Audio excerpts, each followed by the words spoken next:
Welcome to the Science of Success with your host, Matt Bodner. Welcome to the Science of Success. I'm your host, Matt Bodner. I'm an entrepreneur and investor in Nashville, Tennessee, and I'm obsessed with the mindset of success and the psychology of performance. I've read hundreds of books, conducted countless hours of research and study, and I'm going to take you on a journey into the human mind and what makes peak performers tick, with a focus on always having our discussions rooted in psychological research and scientific fact, not opinion.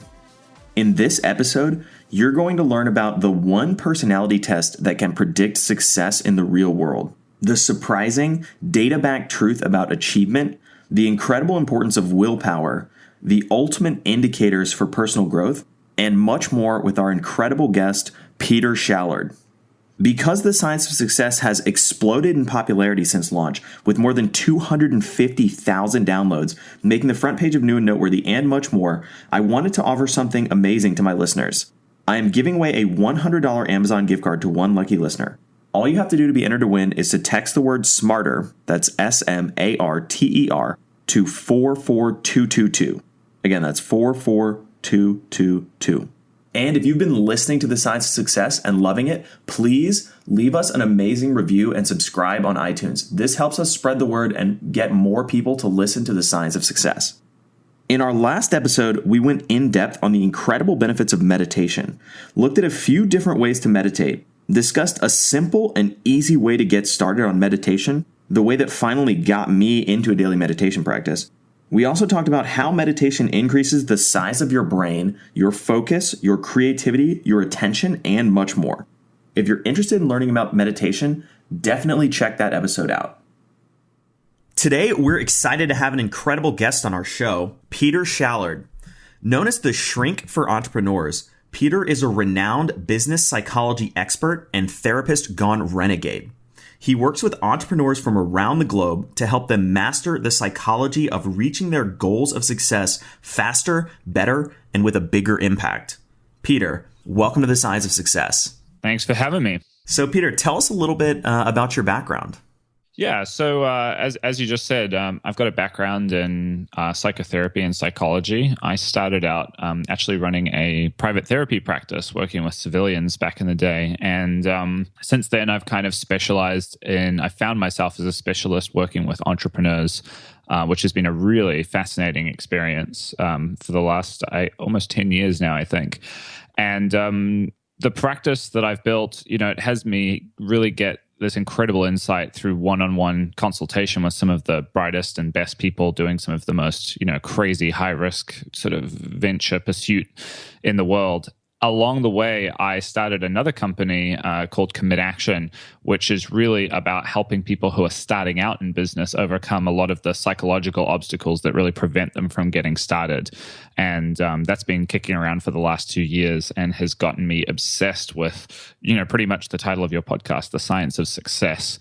We're trying to really look into empirically what is it that moves the dial for helping people turn their intentions, their hopes, their desires, their dreams, and all of that into actual concrete results, and what really, makes a difference in a tangible, measurable way. So yeah, that's the world that I play in. So you work with some of the smartest minds in neuroscience as part of what you're doing at Commit Action. What have you picked up from kind of running in those circles? Yeah, that's right. So along the way, we figured out that, we wanted to put together a solution for these entrepreneurs who are starting out, the hundreds of thousands of people who are joining the self-employment kind of movement every year. We know that number's growing and growing.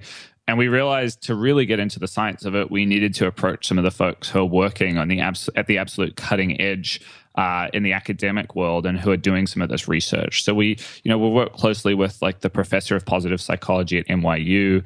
We've worked with some Harvard neuroscience folks to try to really get an insight into the vast wealth of knowledge that these guys have with the research that they're doing. And so, I have all sorts of exciting little nuggets to talk about that we've picked up from some of these smart people who are on our company's advisory board, and also, that we've used to inform the work that we do at Commit Action with our members And we've actually become a bit of a statistical sort of force to be reckoned with because, in the last, I think, 3 years, we've conducted over 10,000 one-to-one phone calls with entrepreneurs all around the world.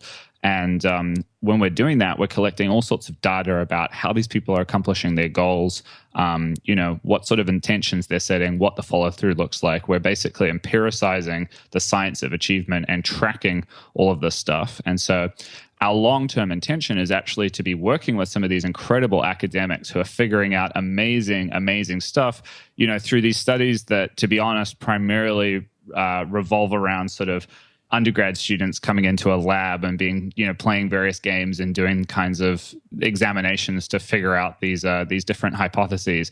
We're really hoping to be able to take some of this stuff and apply it to the business world, where there's this bottom line metric, which is, can you help somebody who's made it their mission to build a business, who's maybe quit their job with the intention of, starting a web design company or finally creating that widget that they've always had as a hobby, and they want to see if they can bring it to market and make that their source of income and whatnot. And can these insights into the psychological science that really show that, at least in the lab, this is how you can predict someone's performance. This is how you can improve someone's performance. This is how you can make a goal more achievable.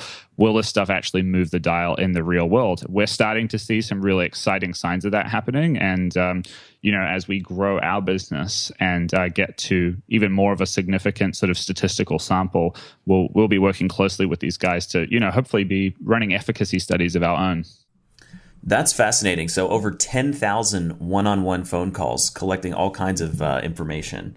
Yeah, I mean, at this point, we're also, we have a proprietary web app, which is an amazingly powerful tool that our members use to plan out their goals. I mean, I don't want to talk too much about what the actual business does, because I don't want to just pimp it out here. It's not my intention. But, the thing that we do is we meet with our members every week over the phone and help them essentially plan their goals for the next week. So at a primary level, the service we provide is kind of like personal training for productivity. Just like you'd go to the gym and have someone sort of yell at you and spit in your face to make you do push-ups, we're actually providing a service where these entrepreneurs, many of whom are incredibly isolated, they feel, in the real world at least, that there's not too many people in their friends and family groups who sort of understand or get what they're going through. They'll meet with one of our coaches over the phone and also through this virtual experience that our app facilitates. And they'll plan out the week ahead, create incredible clarity around what they should be focusing on, and then leverage the accountability of having a pro help them with all of this to actually make sure that they get it done. So we've created this kind of revolving 7-day ritual. Now, the exciting thing about that from a scientific point of view is it gives us this amazing snapshot of people's lives and really gets us, gets solid data on how many things are people actually accomplishing that they articulate as clearly defined actions, and what is the effect of applying more specificity to goal setting and things like that. Any particular question you might have about how an entrepreneur goes about accomplishing a goal, we can basically run a survey out to hundreds and hundreds of people within 7 days and get like a 99% response rate and have some really interesting data to play with. So we're really trying to figure out what is it that really matters? What is it that really helps people, succeed in an area, in an industry, honestly, that I believe there's just so much kind of noise. There's so much BS, to be honest. There's so many people peddling all kinds of we can help you be successful type products and services. And it's our mission to be the one that actually works. So what are some of the takeaways that you've seen from kind of diving into those snapshots of people's lives? Yeah, so this is the whole reason I was excited to talk to you. And I think that the place that I'd like to start the conversation is to say that what the science tells us is, and this is going to be a big letdown for everybody here, is that the truth about achievement, about, I guess, the science of success, is that it's deeply unsexy. There's a lot of really cool ideas, that are out there kicking around the personal development industry. You can go out on a retreat, you can pay thousands of dollars to go to some retreat where you sort of do like a sweat lodge or some incredible like heart cracking wide open ceremony where you're going to have an epiphany and, maybe cry like a little baby and have this amazing sort of almost psychedelic insight into what's been holding you back, uncover limiting beliefs and, really like examine the very essence of your soul. What we've discovered is that stuff very rarely actually makes a difference. That the things that really help people actually simply get more done or accelerate progress towards a clearly defined outcome, literally things like increasing profitability of a small business, that sort of stuff, that it is actually really deeply unsexy, that it has to do with a lot of basic psychological concepts, which we're happy to talk about in a lot more depth, that at first look seem really kind of intuitive and boring and kind of like, oh yeah, I know I should be doing that. But when you look a little deeper, I think that where it gets exciting is that a lot of these concepts and ideas are, I guess, things that we might think we know about, but that so few people are applying. And that's what we've really discovered. I mean, one of the most shocking things that has kind of come up as a sort of a hypothesis that we're brewing and, that we're seeing a lot of evidence for is that initially when I started this business, when we started working with these sort of beginner entrepreneurs and new folks to entrepreneurship, I sort of believed that success was a spectrum, right? I thought that, just intuitively, there was probably people who are really struggling and there was people who were, really, really crushing it, hitting home run after home run, serially successful entrepreneurs, and then everyone in between, all the colors of the rainbow. Once we started looking at these psychological dynamics, these kind of core ingredients that seem to really make up, the ability for someone to be able to set a goal and achieve it, I guess as easily as possible. We found that there was an almost binary difference, or at the very least, there was a big chasm, a huge gulf between the kind of haves and the have-nots, that there's a huge number of people, the vast majority of people who are aspiring entrepreneurs, which is the only sort of sample population we deal with. They actually are, totally lacking a lot of the stuff that seems very intuitive. And then there's a very tiny fraction of a percent of really high performers who have the, what I kind of think of as the psychological equivalent of a silver spoon in their mouth, right? Like they've got this incredible advantage, whether they've picked that up from, I don't know, their parents, their education, something in their life has conditioned them to, think about goals in a certain way, to manage their own performance in a certain way, to sort of measure their expectations in a certain way.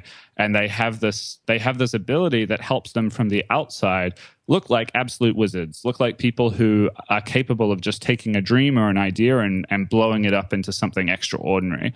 But yeah, that was one of the most kind of shocking things. But when we really look at the individual pieces of the puzzle, what we actually find is that, yeah, it's pretty unsexy stuff. It's there isn't any magic bullet in here that's going to feel like an epiphany to your listeners. So I'll warn everybody who's listening now, as you go through this podcast, you're going to probably learn a whole bunch.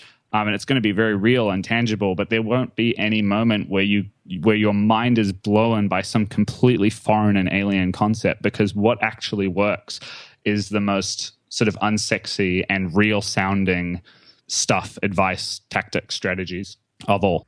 So I'm very intrigued. Tell me more about these, as you call them, deeply unsexy concepts that underpin some of the highest achievers' results. Okay, cool. So yeah, the first thing is, one of the things I've always been obsessed with, anybody who's kind of interested in psychology loves personality profiles, personality tests, that kind of stuff, right? Myers-Briggs, there's a whole spectrum of these, ranging from the ultra sort of spiritual woo-woo, totally unscientifically validated, but in my opinion, still sometimes genuinely very interesting systems for splitting up personality and figuring out who you are, right through to the ones that we think of as more scientific. In, I believe it was in the 80s, but I'm not totally sure. They were actually off the top of my head. There was a group of psychologists and social scientists all around the world who got together to try to kind of figure out, they ran a sort of a global symposium to figure out, well, what is it about, what is the real personality type? Like, let's get rid of all the noise. Let's try to scientifically, really dig down and find out what are the traits, what are the fundamental building blocks of personality and this is the key, that we can use to actually predict success. Because if you can't use a personality trait or a personality type, a label of some kind to predict anything, then what's the point? Is it actually real? Right? So these guys got together and they eliminated a huge amount of different systems and basically boiled it down to what are now known as the Big Five personality traits. And you're familiar with Big Five, right? A little bit, but tell me more and kind of explain it so that the listeners can really understand the Big Five, or as I think it's also known, the 5-factor model. Right. So the 5-factor model. So the 5 factors that we're talking about here, and what's really important to sort of preface this with, these are not types in the Myers-Briggs sense where you can sort of be one or the other, extrovert or introvert, and it's about what kind of unique, beautiful snowflake are you. These are almost like, I think of them as levels, like in a video game when you have a character who levels up. So we're looking at a high score being implied as superior and higher functioning, and a low score being implied as lower functioning. The 5 factors are openness, conscientiousness, extraversion, agreeableness, and then the last one is neuroticism, which is a kind of a reverse score. I'll explain that. We'll go through them a little bit. Openness, number 1, is basically, openness to experience. It's really fundamental curiosity. It's the idea that, some people are more just genuinely open to variety, to the experience of the new in their life. And what these guys figured out is that this trait is really, really important for things like self-actualization at the top of Maslow's hierarchy of needs. It's really a big part of, we believe, people's ability to ultimately be happy, because seeking out new experiences and being open to new experiences is what really gives us a lot of emotional fulfillment. The second trait, conscientiousness, is the one that I really want to talk about today. Conscientiousness is the big success predictor. At the base level, it can really be looked at as just a tendency to be kind of organized and sort of very deliberate, self-disciplined in a lot of ways. But when we look a bit deeper into it, we start to associate conscientiousness with somebody who's incredibly good at an understanding of and an appreciation for delayed gratification. So conscientiousness is the hardworking personality trait. People who have high levels of this are incredibly good at present moment sacrifice in pursuit of a long-term outcome. And of course, as you're listening to this sounds like an entrepreneur. This is somebody who's willing to work 16 hours a day so that they can really create something, for themselves, or, make some kind of a big impact down the road. Extraversion, this is an important one to kind of clarify, because a lot of people are obsessed with this idea of extrovert/introvert that comes from Myers-Briggs. Extraversion in the Big Five is a little bit of a different concept. It's less about how you sort of recharge your batteries, which is the phrase thrown around, in the Myers-Briggs world a lot. And it's more about how sort of outgoing and energetic you have the ability to be, how well you cope with the stimulation of sort of others, of groups of people. The thing about Myers-Briggs is that there's a lot of introverts who have the ability to be quite highly extroverted. They just get really exhausted by it. For the purposes of the Big Five, how your sort of energy responds to being extroverted doesn't really matter. It's about whether or not you have the ability to do it. And so extroversion is really, powerful in predicting things like people's ability as salespeople, all that kind of stuff. And also, just predicting how people socialize and play well with others. Agreeableness. These last ones, I'm more interested in conscientiousness, but just since we're giving a little bit of a dictionary definition here, we'll power through them. Agreeableness is basically a sort of a tendency to basically get on well with others, to be cooperative. It tends to really kind of resonate with people who find themselves matching conversationally with people. So when they chat with others in a social context, they're more likely to search for shared experiences. They're more likely to say a lot of yeses and make a lot of literally agreements in a conversation, rather than seeking to, criticize where the other person may be incorrect, or sort of analytically pick apart someone's arguments as though every conversation is some kind of Socratic dialogue. So people with a low score in this area are sort of often perceived as very like highly competitive, very sort of argumentative people. And then neuroticism is kind of a reverse trait. We actually want to have a really low score with neuroticism. Neuroticism is basically just kind of how solid our grip on reality really is, how good we are at emotional self-soothing, how good we are at kind of, controlling our negative emotions and being resilient in that sense. It has a lot to do with emotional stability and impulse control. And, you could actually, I often think it's a bit of a shame that they've called it neuroticism. It's because there's this beautiful acronym, OCEAN: openness, conscientiousness, extraversion, agreeableness, neuroticism. Really, it should be emotional stability with a positive score, right? So you want to be really good at that. And so basically these 5 factors, what these social scientists and psychological scientists figured out, this is the stuff that really, really matters.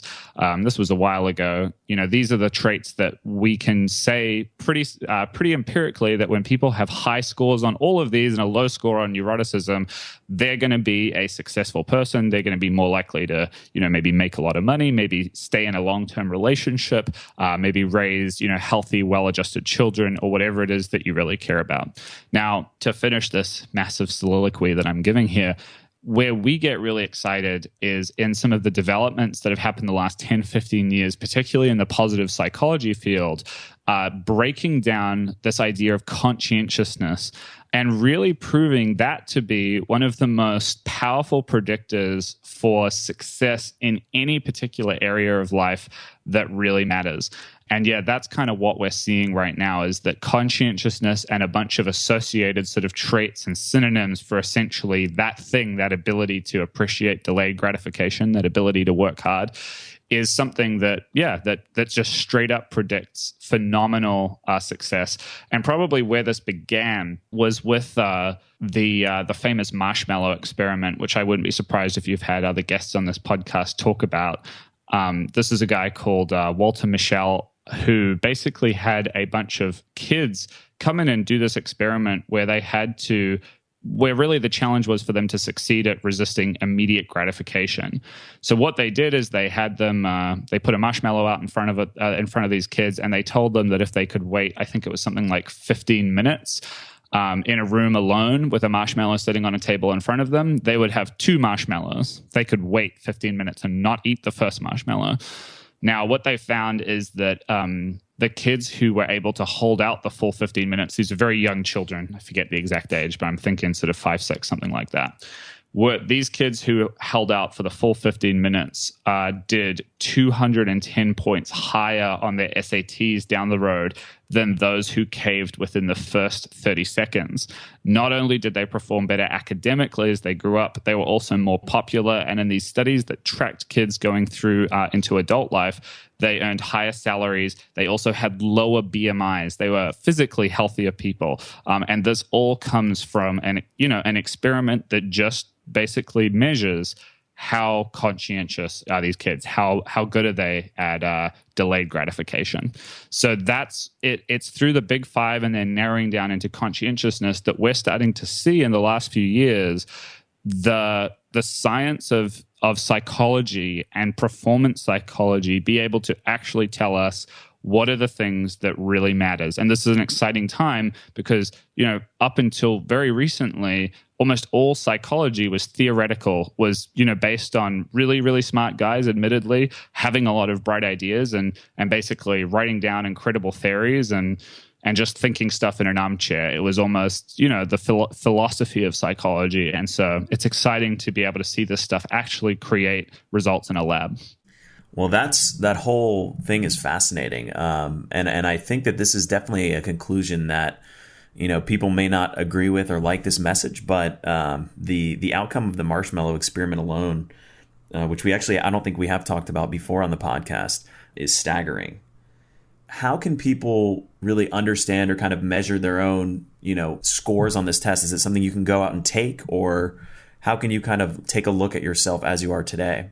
Yeah, it's a good question. It's funny because, the big five, this is the thing that's so unsexy about it, is that when these guys figured out the big five and conscientiousness and all this stuff, they really realized that they had distilled down personality traits to the point where it was no fun anymore. And there really isn't a test anymore. They actually say, I'm not sure. I'm sure if you look up the Wikipedia for the Big Five or whatever, you'll find that it's kind of widely agreed that if you want to get a measure of the Big Five in adults, you literally just ask people to self-score. There are tests out there, but they're not like these really fun personality tests that people really enjoy, where they ask you these sort of gnomic questions, right? Like it's like, do you prefer pineapples or mangoes? You're an extrovert. These are really, questions more along the lines of, how do you feel about working really hard for a goal that's down the road, that's in the future? So because they've distilled it down to these fundamental basics, it's gotten to this place where there isn't any mysticism anymore. So, I think just knowing about these things is the real takeaway here. Certainly, you can look online and take a test to figure out what your Big Five score is, but I think it's more useful to really think of these as the ultimate indicators for personal growth. And if our mission is to be happy and successful in life, one of the things that we can look at doing is increasing our openness to experience, increasing our conscientiousness, our ability to do this delayed gratification thing, working to increase our extraversion, our agreeableness, and just generally lowering our neuroticism and increasing our emotional stability. And so I think that using them as a guide for growth rather than a place to sort of pigeonhole yourself is really important, because that's what the Big Five have really evolved into. It's not like Myers-Briggs or some of these other personality profiling systems, a method for figuring out your identity. That's really the big difference that folks have to understand, is that when you find out, you're a ENTP or whatever in Myers-Briggs, it's really telling you this is your particular, unique, beautiful snowflake. Enjoy this. These are your strengths. Try, maybe you might sort of behaviorally try to, once you find out you're really extroverted, maybe you'll, do a little bit more of that or whatever. But the Big Five is different in that it's more of a recipe, a guide for us to tell us what to improve. So I think it's less about asking yourself what you are, because I think that at a fundamental level, in our bones, we know if we have a problem with conscientiousness. We know if we have a problem with extraversion. It's more about using these tools to figure out how you can improve. So I really like the kind of description is that these are indicators for personal growth. It's kind of the roadmap and pointing you in the direction of where you need to be thinking about in terms of how you can kind of level yourself up. Right. And so do you think that, and I guess, what does the research say about how fixed are these traits? I can hear somebody now saying, well, how can I change my neuroticism, or how can I, shift to being more conscientious? Is it something that can actually be kind of improved and leveled up, or is it something that's unchangeable? Yeah, so the science of conscientiousness is something that we're obsessed with at Commit Action. Myself and everybody at the organization, this is the number one thing that we're focusing on, because as I said, where, conscientiousness has been proven several times over to be one of the only accurate predictors for success, and particularly for financial success. And obviously, we're working with entrepreneurs. They care about this stuff. So we're obsessed with it. And what we're actually doing, we provide a service that's designed to level up conscientiousness. And there are a lot of ways that you can go about doing it. The best and brightest minds who are studying conscientiousness and associated sort of traits, there's a lot of synonyms for it that are kicked around the psychology world, like willpower, like grit, determination, that kind of stuff. These guys all kind of agree that this thing really, the best metaphor for it, I guess, is a muscle. And a lot of the best researchers are really happy with that as a metaphor. And what that means is that it's a part of our personality. It's a mental sort of faculty that we have that becomes stronger the more we work it out. and to be clear, that also working it out makes it really exhausted, right? As anybody who is a big kind of gym junkie knows, if you go to the gym and you do like some crazy sort of leg day workout, tons of squats, that sort of thing, the next day your legs are going to feel incredibly shaky, right? Like you're going to have trouble getting out of chairs. But if you do this, over a period of months, you're eventually going to be able to be objectively stronger. You're going to be able to squat a far bigger weight or lift a far big deadlift a much bigger weight. And that's pretty much exactly how conscientiousness in particular really works. It's something that we can work out. And the way we work it out is by hitting it like we would a muscle, by hammering it, by demanding of ourselves that we use this ability. And so it doesn't really matter where you are with conscientiousness. What matters, I fundamentally believe, is that we approach this, that all of us approach this with a fundamental optimism, that we can, in fact, go and build the skill. So what are some of the practical ways that either you guys use at Commit Action, or maybe some of the listeners could employ in terms of actually kind of building that muscle and really working it out? Yeah, so that's a great question. It depends a little bit about, on where you're kind of at with it, right? Like where you feel your ability lies with conscientiousness. I think that it's always, best to start small. Particularly if you feel like you're a very, undisciplined person, that you sort of struggle with delayed gratification. It's something that you can begin to actually exercise with something as simple as, actual exercise, right? Like working out at a fundamental level is an exercise in delayed gratification. Going for a run, going to the gym, it doesn't feel good in the moment. It does feel good afterwards, but what you're pursuing is a long-term result in that, like in a year, you get to have a six-pack, or you get to lose a bunch of weight, or whatever it is that you're looking for. You get all of the benefit, much further down the road. So if you've never really done anything like that before, that can often be a really good place to start. Now, for the entrepreneurs we're working with, we're trying to, directly apply this to business pursuits. So we'll do a lot of different things. I mean, we have a one-to-one service. We put one of our incredible sort of productivity and accountability coaches one-to-one on, in these phone calls with our members. But we'll have them do things like, dedicate a certain portion of the day, 5 days a week. They'll do something that is incredibly scary to them. Like a really common one, because we have so many folks who are, starting businesses. They're in the first few years of getting going. They need to be doing something called cold calling, which is literally jumping on the phone and prospecting for business, particularly common for people who have businesses that they run where they're selling things to other companies. And so this is a terrifying exercise for a lot of newcomers to entrepreneurship, a lot of people who don't have sales experience. I mean, to be honest, it's terrifying even for people who do have that experience sometimes. And so it meets the criteria of that delayed gratification exercise, right? Because it's painful up front. It's very difficult to pick up the phone and call a stranger and run the risk that you may be horribly rejected in pursuit of, maybe opening up an opportunity when 1 in 10 calls is maybe going to go your way. And even if it does, you're not actually going to sell something to that company that you just called, for another month or 2 or 3 or 6. Right. So it's this incredible slow process, yet we know beyond a shadow of a doubt that it actually works. Billions of dollars of business are done this way all around the world every year. So we'll play little games with our clients. We'll have them do things like take an hour out of every morning where they do nothing but cold call. We'll build an entire kind of ritual around that. We'll have them sort of understand that if they narrow the scope of the challenge down to 60 minutes or even 30 minutes to get started, or even just kind of making one call if they're really resistant, that they can build up a habit of sort of doing this thing that hurts, of doing the delayed gratification thing, of conscientiously applying themselves outside of their comfort zone. And what actually starts to happen is, this extraordinary thing where the person does it and then creates a psychological feedback loop that gives them this incredible sense of confidence and well-being, because they're, ultimately they feel great because they've started doing the thing. Now, this is the same thing that you'll see when somebody without an exercise habit spontaneously develops one. They start running, a couple of weeks in, they're not getting the results yet, but they really start to feel incredible. I think because of the internal narrative that we have of like, hey, I'm doing this. I'm finally kind of taking action on this. So I'm trying to cook this down into a sort of a practical takeaway for your listeners. But I think that if you've got something that you're horrifically procrastinating, and that's fundamentally why everybody who works with us comes to us in the first place. They know that there's something they should be doing, and they know they should be doing it. They need to do it.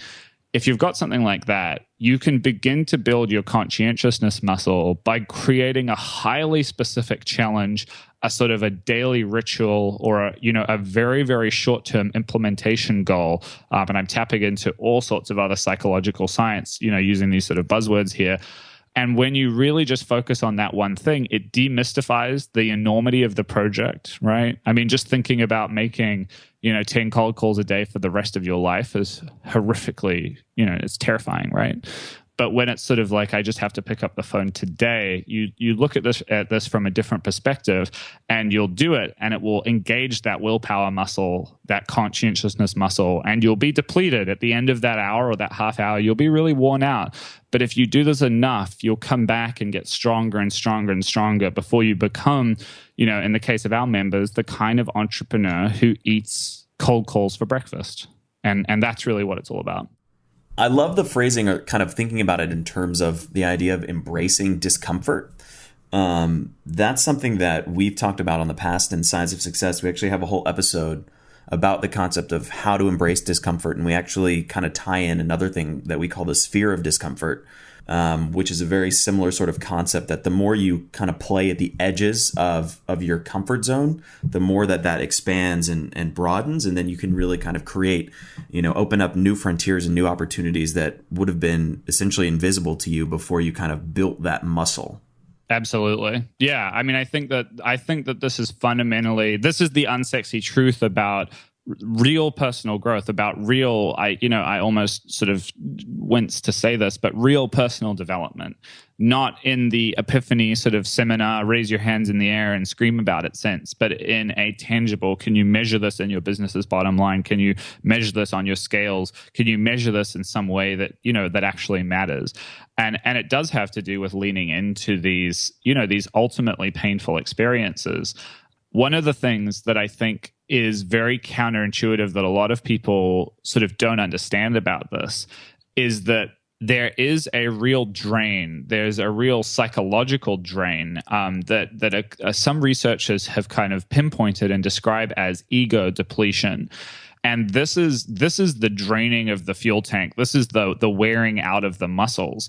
And one of the ways that we see these entrepreneurs over at Commit Action really kind of shooting themselves in the foot, tying themselves in knots, creating self-sabotage of all kinds, is that they have these phenomenally high expectations of themselves. And this is true of, I think anyone who sets out to be an entrepreneur, almost universally, they have these enormous expectations. A lot of folks in the world have these very high expectations for themselves. And it becomes a problem because the high expectations are 24/7. They sort of think to themselves, if I can do this once, I can do it whenever. I should be performing at this high level. I should be working, maybe 16 hours a day while I'm really building this business, or whatever it may be. What this doesn't account for is this phenomenon, well studied and measured and quantified at this point, phenomenon of ego depletion. And what ego depletion is when we engage that psychological muscle, we're actually really draining. I sort of hesitate to use the word energy, but that's kind of what it is. We're really draining this mental energy. Now, this is actually, being backed up and validated by all sorts of brain science. It's been understood. There was a study out of the University of Toronto, I think, that showed that ego depletion causes a slowdown in the anterior cingulate cortex, so the brain area that's basically crucial for regulating self-control. And what is actually going on is that when we engage it, when we wake up in the morning and make ourselves go for a run, and it takes a lot of willpower, it takes a lot of effort, we have to sort of grit our teeth and go do it. We now have less of that. We are now depleted in a sort of metaphorical energetic capacity and in a real neurological capacity. And we have less of that fuel to kind of pour into other activities throughout the day. And so it's this science that is at the heart of every entrepreneur's favorite story about, entrepreneurial Jesus, aka Steve Jobs, and his decision to wear the same black turtleneck and mom jeans every single day. Because one of the things that we've discovered is that ego depletion happens at a massive rate whenever we engage our mind in decision making. So if you find yourself, staring into your closet, perplexed at what to wear today and thinking about, well, I'm going to go out, I have this meeting, what should I put on, what temperature is it, blah, blah, blah, you're actually using this valuable mental fuel to make that decision. If you've ever found yourself, low blood sugar, really hungry, trying to figure out a late lunch, and you're gazing into the fridge and you just can't possibly figure out what you should eat, what's going on is that you've had so much ego depletion throughout the day. You've been engaging this mental muscle so much that you now have none of it left. You're kind of running out of that juice. And that's that brain fuzz that people experience kind of in the late afternoon and the evening, where even the smallest decisions just feel completely overwhelming. And it's in that state that you're not going to be able to engage your mind to, do that cold calling exercise or go on that workout. The thing we know beyond a shadow of a doubt is that people who build a habit of working out early in the morning, at least when they're high-performing executive types, they tend to have a lot more success than folks who try to make it happen at the end of the day. And it's for a fundamental reason. Ego depletion happens all day, every day, because of all the different stuff we have to make ourselves do with conscientiousness, with willpower. And the only thing that really resets it, well, two things. The biggest one is sleep. We get a new tank when we wake up every morning. And the other one is food, but it's vastly less effective. So there's all sorts of studies that have happened that show that, when people consume a bunch of calories, it does give them a boost in terms of, decision-making willpower. It gives them that mental kind of function back. But the problem is it's sort of temporary, and it follows what we sort of are figuring out about nutrition science, which is that, if you have a bunch of sugar, you get a short-term lift, but then ultimately you pay the price later on. So really it's sleep, which means that we have a day's tank every single day, and we have to wake up and choose to spend it the best that we can. And this is why you'll see these high-level entrepreneurs who work, very, very systematically to eliminate decision-making, superfluous and unnecessary decision-making from their lives, for the reason that they're trying to save up, whether because they know the science and they've talked to me, or they just intuitively do this, they're trying to save up all the mental juice they can for the ego depletion that really matters. They want to spend that willpower. They want to engage that conscientiousness muscle on, making those cold calls or really performing in that negotiation meeting or whatever it may be. And I think another name for ego depletion is also the concept of decision fatigue, which we've, I think, talked about in one or two episodes in the past. And I think it's a critical point and something that's super important. Yeah, decision fatigue is absolutely a part of it. Ego depletion encompasses also what happens when we simply engage conscientiousness, right? Like when we engage our conscientiousness skill. So if you need to, decision fatigue happens to everybody who goes like shopping for their wedding registry, right? Like go and talk to any salesperson at Macy's or Saks or somewhere like that, and they'll tell you that the couples, really struggle. It burns them out. They have little fights. They get glazed eyes, and they're just zombies by the end of like a shopping experience. And the reason is you're basically putting yourself in an environment where you have to go and pick hundreds of things. You have to make hundreds of individual decisions. That's decision fatigue. Ego depletion includes decision fatigue, but it also includes the drain to our willpower that we experience when we try to do anything that involves delayed gratification. So when the kid at the Marshmallow Experiment table is trying to resist eating that marshmallow for a full 15 minutes, there's some phenomenal ego depletion taking place because it requires willpower for that kid to literally be good, to be the best version of themselves, right? To follow through and do this good thing. And so it's constantly draining that muscle while he's doing that. And a lot of these really fun experiments they do with these undergrad students and whatnot have shown that if you have, there's a great one, I'm going to butcher the paraphrasing of this here, but there's a great one where they had people resist eating, like they had people starve themselves so they'd be hungry. They'd come to the lab would be filled with the aroma of freshly baked cookies, and they'd have these folks resist eating the cookies. Like, you're not allowed to eat the cookies, but they'd just be sitting there looking good, smelling good. And then they'd say, now you go watch this movie in this comfortable lounge, and there's all these snacks there, and you can eat whatever you want. Like, this is your reward, just chill out. Now, of course, what they're actually measuring is how many of those snacks do people really eat. And what they found is that the control group, the people who didn't have to sit and watch the cookies and smell the cookies but resist eating them, they would snack, they would have a few chips and M&Ms and that kind of stuff while they watched the movie. But the people who had been forced to engage their willpower and resist the cookies for half an hour or whatever it was, they would just go to town on these like snacks while watching the movies because their willpower had been depleted. This ego depletion thing had happened and they didn't have any of that juice left. Fascinating.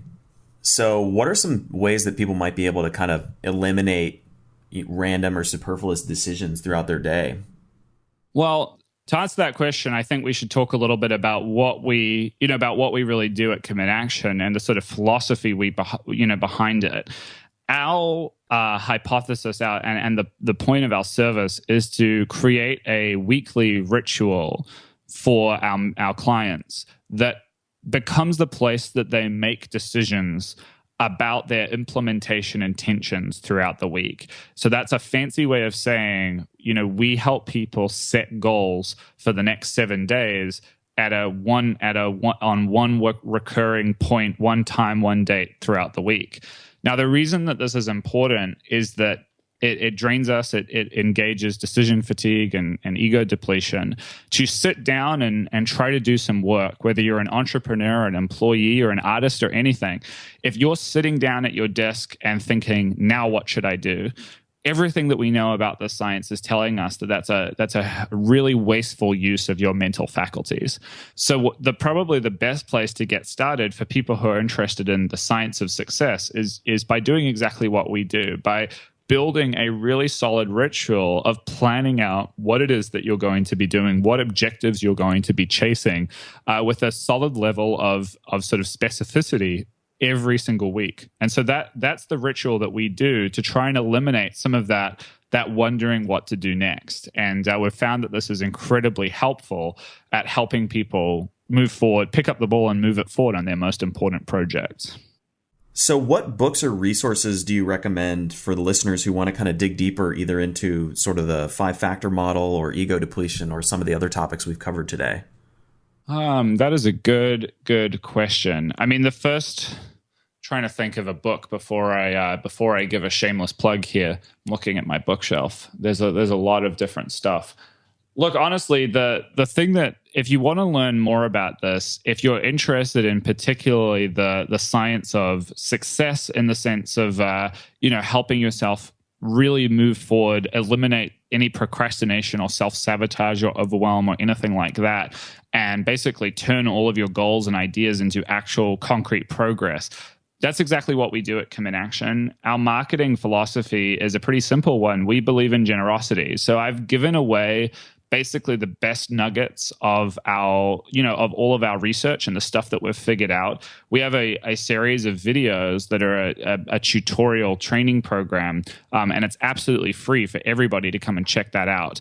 And these videos will detail exactly how you can build these kind of concepts. We call them the pillars of this stuff into your life to become an extraordinarily productive and effective person. Particularly if you're a business owner or you aspire to be a business owner, this stuff is going to be really useful. But arguably for anyone who is interested in success and high levels of achievement, you guys should come and check this out. So I was excited to come on the podcast today, and what I've actually done is set something up special just for the people who are listening to this podcast, because I know that this audience is probably a little more obsessed with the science of all of this than everybody else. So we have a video training series that's available to the public. You can go to commitaction.com and sign up. But if you go to commitaction.com/science, which only is a page that only exists for listeners of this podcast, you can pop your email address in there to get access to the video training platform and unlock all of these videos that we have that are free, that tell you how to do this stuff in your own life. We're also going to send the people who opt in there, the listeners of this podcast, a extra training that will focus on just the best nuggets, the best kind of psychological pieces of the puzzle that have come to us from our advisory board. And so you'll get a bit of an insight into the actual research itself, and go into a little bit more detail, and also the practical kind of implementation steps, what you can take away from this science and really build into your life. So we'd like to I'm really excited to go into even more detail with the folks who are interested in that stuff. So go to commitaction.com/science. And you'll also hear in that video series from Dan Lerner, who's the professor of psychology at NYU, positive psychology rather, at NYU. He's going to chime in and talk a little bit about some of the science stuff as well. All in all, it's a really kick-ass program, and the intention of it is that you can use that to walk away and build the stuff in your life and be more effective. Absolutely on your own. And of course, we do it because we want people to know about our science and our technology and how we might help them. But it's a great resource for everybody anyway. Well, that's awesome. And I think the listeners are going to be really excited to check some of that stuff out. So thank you very much for putting that together for everybody. Absolutely. Yeah, well, I mean, I think that pretty much wraps up the episode. So thank you so much, Peter, for being on The Science of Success. I think this has been a fascinating discussion, and I think everybody's really going to want to dig into some of the science and the research behind this. And it's in some ways you might call it an unsexy conclusion, but at the same time, kind of a surprising twist about what really predicts success and what really people should be focusing on in terms of trying to achieve results in their lives.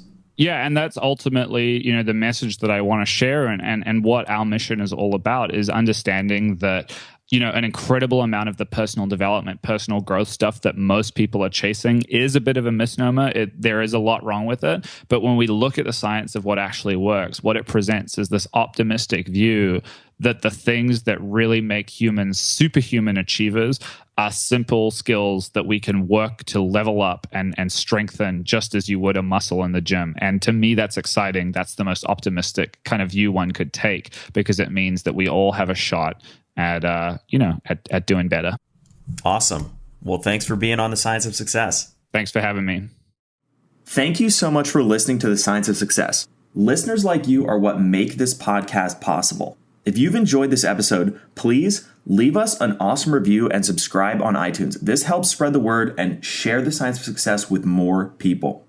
As a thank you to you for being amazing, I'm giving away a $100 Amazon gift card to one lucky listener. All you have to do to be entered to win is to text the word SMARTER, that's SMARTER, to the number 44222. Or if you can't text it in, you can also go to scienceofsuccess.co, that's scienceofsuccess.co, and put in your email. Thanks again, and I'll see you on the next episode of The Science of Success.